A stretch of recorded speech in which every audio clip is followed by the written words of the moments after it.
Hello guys, तो मैं आपके लिए कुछ और इम्पोर्टेंट क्वेश्चन लेकर आई हूँ। तो चलिए बिना देर किए हम क्वेश्चन को स्टार्ट करते हैं, जो आने वाले एग्ज़ाम के पर्पज़ से बहुत ही ज़्यादा इम्पोर्टेंट होगा। तो चलिए बिना देर की वीडियो को हम स्टार्ट करते हैं। तो हमारा पहला क्वेश्चन है, following is a contagious disease. कौन सा डिजीज़ है जो कॉन्टेजियस डिजीज़ है? कौन सा ऐसा डिजीज़ है जो क्या है, कॉन्टेजियस डिजीज़ है? तो हमारा पहला ऑप्शन है मलेरिया, हमारा ऑप्शन बी है फाइलेरिया, हमारा ऑप्शन सी है ट्यूबरकुलोसिस और हमारा ऑप्शन डी है हुकवॉर्म इन्फेक्शंस। हमारा ऑप्शन डी क्या है, हुकवॉर्म इन्फेक्शंस। तो हमारा राइट आंसर क्या होगा, वो कौन सा डिजीज़ है जो कॉन्टेजियस डिजीज़ है? तो हमारा कौन सा राइट आंसर होगा? हमारा राइट आंसर होगा ऑप्शन सी, ट्यूबरकुलोसिस। ट्यूबरकुलोसिस क्या है, ये एक कॉन्टेजियस डिजीज़ है। कॉन्टेजियस डिजीज़ का मतलब क्या होता है? कॉन्टेजियस डिजीज़ का मतलब होता है कोई भी डिजीज़, मतलब कि यूजुअली इन्फेक्शियस डिजीज़, जो क्या होता है, ट्रांसमिट होता है one person to another person, जो कि क्या होता है, ट्रांसमिट होता है one person to another person direct contact के थ्रू। किसी भी एक पर्सन से दूसरे पर्सन पर डायरेक्ट कांटेक्ट के थ्रू ट्रांसमिट होना, ये क्या कहलाता है, कॉन्टेजियस डिजीज़ होता है। जैसे कि एग्जांपल में हम क्या ले सकते हैं, एग्जांपल में हम ले सकते हैं टीबी, फिर हमारा क्या होगा, स्कैबीज़, फिर हमारा क्या होगा, एसटीडी, और हमारा क्या हो सकता है, लेप्रोसी। ये सारे क्या हैं, हमारे कॉन्टेजियस डिजीज़ हैं। ये क्या होते हैं, ये सारे one person to another person transmit होते हैं।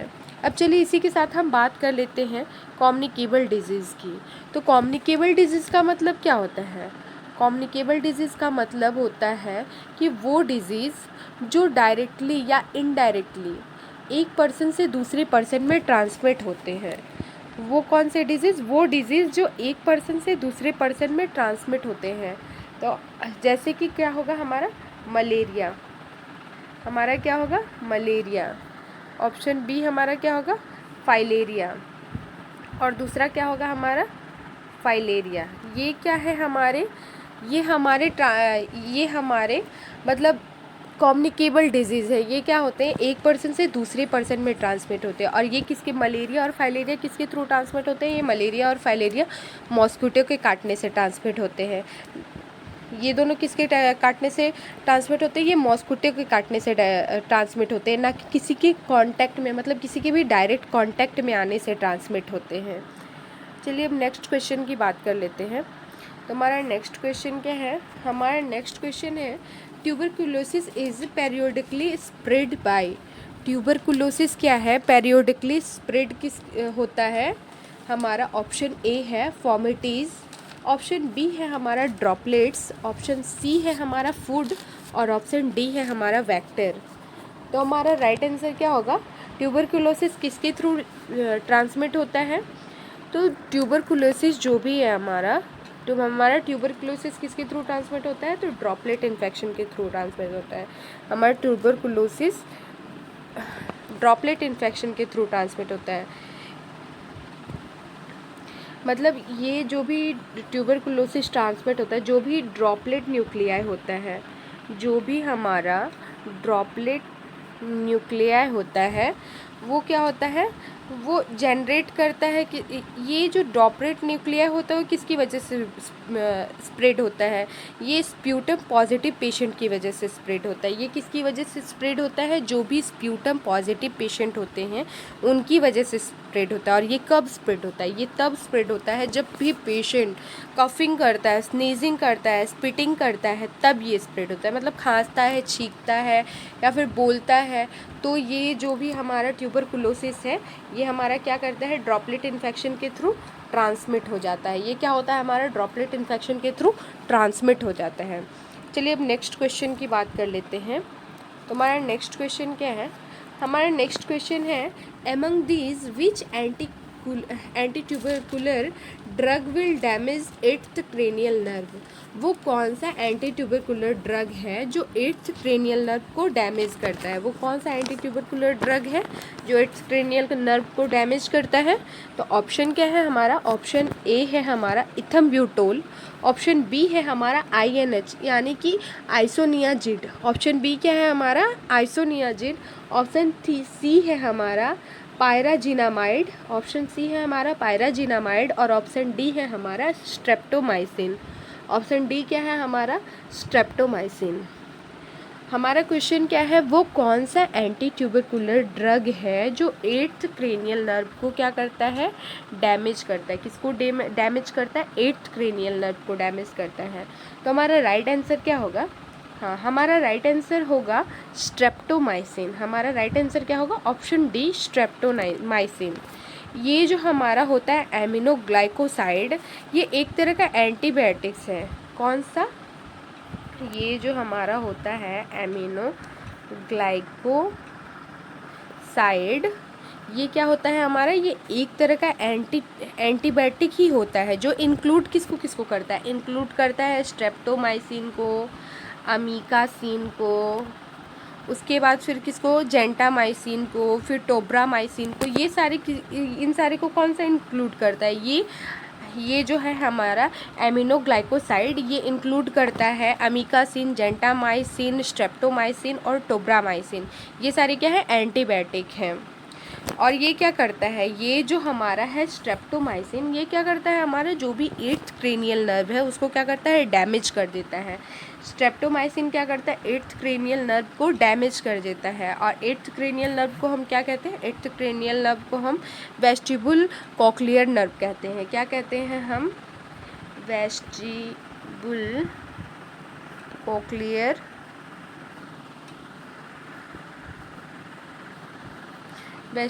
कॉक्लियर नर्व कहते हैं, जो कि कॉज करता है। ये जो हमारा होता है स्ट्रेप्टोमाइसिन, ये क्या कॉज करता है? ये हमारा कॉज करता है ऑटोटॉक्सिसिटी। ये क्या कॉज करता है हमारा? ये कॉज करता है हमारा ऑटोटॉक्सिसिटी। और ये जितने भी हमारे एमिनोसाइडल ड्रग हैं, ये जो हमारे एमिनोग्लाइकोसाइड है, ये क्या करते हैं? सिर्फ इन एमिनोग्लाइकोसाइड में सिर्फ ये जो हमारा स्ट्रेप्टोमाइसिन है, सिर्फ स्ट्रेप्टोमाइसिन ही हमारा एंटी ट्यूबरकुलर ड्रग है। एमिनोग्लाइकोसाइड में जो भी स्ट्रेप्टोमाइसिन है हमारा, सिर्फ यही एक हमारा एंटी ट्यूबरकुलर ड्रग है। तो हमारा राइट आंसर क्या होगा? हमारा राइट आंसर होगा स्ट्रेप्टोमाइसिन। चलिए अब हम नेक्स्ट क्वेश्चन की बात कर लेते हैं। तो हमारा नेक्स्ट क्वेश्चन क्या है?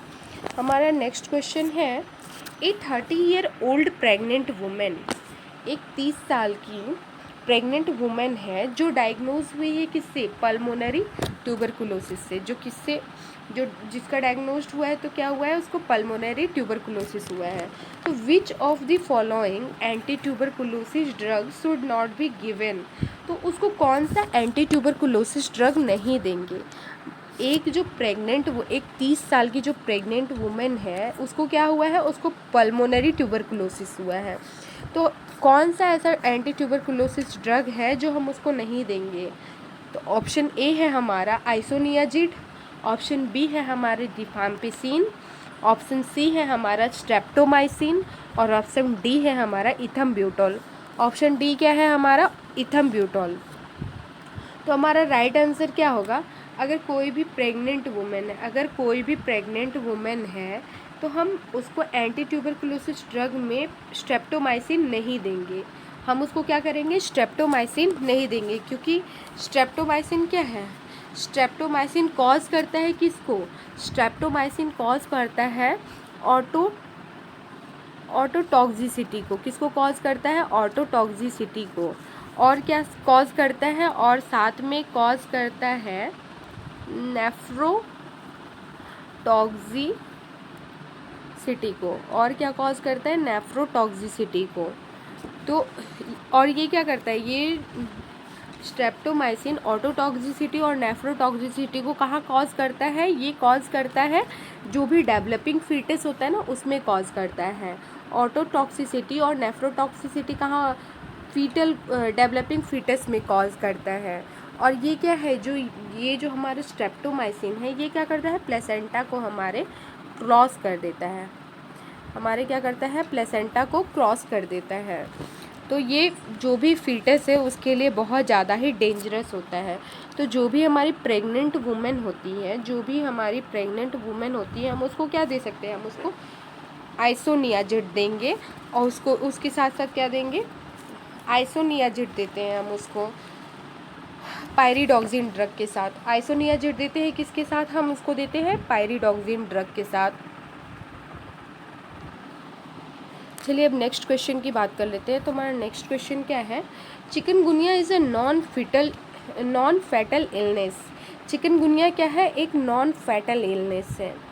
तो ऑप्शन क्या है हमारा, ऑप्शन ए है हमारा वायरल, ऑप्शन बी है हमारा बैक्टीरियल, ऑप्शन सी है हमारा प्रोटोजोन, और ऑप्शन डी है हमारा प्लाज्मोडियम। तो हमारा राइट आंसर क्या होगा, चिकनगुनिया क्या है, चिकनगुनिया एक नॉन फैटल इलनेस है जो किसकी वजह से कॉज होता है, तो जो हमारा कॉज होता है वायरल इन्फेक्शन की वजह से, जो हमारा कॉज होता है वायरल इन्फेक्शन की वजह से। चिकनगुनिया क्या है, चिकनगुनिया एक तरह का डेंगू की तरह ही एक डिजीज़ है जो कि कॉज होता है किसकी वजह से, जो कि कॉज होता है हमारा अल्फ़ा वायरस की वजह से, जो कि हमारा कॉज होता है अल्फ़ा वायरस की वजह से। और ये किसकी वजह से ट्रांसमिट होता है, तो ये हमारा ट्रांसमिट होता है एडीज़ क्यूलेक्स की वजह से, एडीज़ क्यूलेक्स मॉस्किटो की वजह से। जो भी हमारा चिकनगुनिया होता है, चिकनगुनिया हमारा किसकी वजह से ट्रांसमिट होता है, एडीज़ क्यूलेक्स मॉस्किटो की वजह से। एक मिनट में पिछले क्वेश्चन की बात कर लेती हूँ। तो इस क्वेश्चन में क्या पूछा है, इस क्वेश्चन में पूछा है कि विच ऑफ द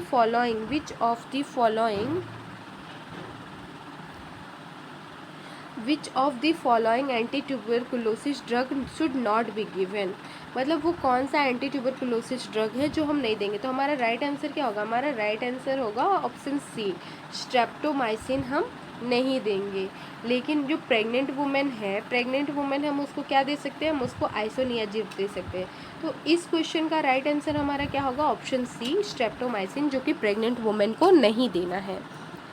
चलिए अब नेक्स्ट क्वेश्चन की बात कर लेते हैं। हमारा नेक्स्ट क्वेश्चन क्या है, which organ is most affected in malaria. वो कौन सा ऑर्गन है जो मलेरिया में सबसे ज़्यादा अफेक्टेड होता है, वो कौन सा ऑर्गन है जो मलेरिया में सबसे ज़्यादा अफेक्टेड होता है।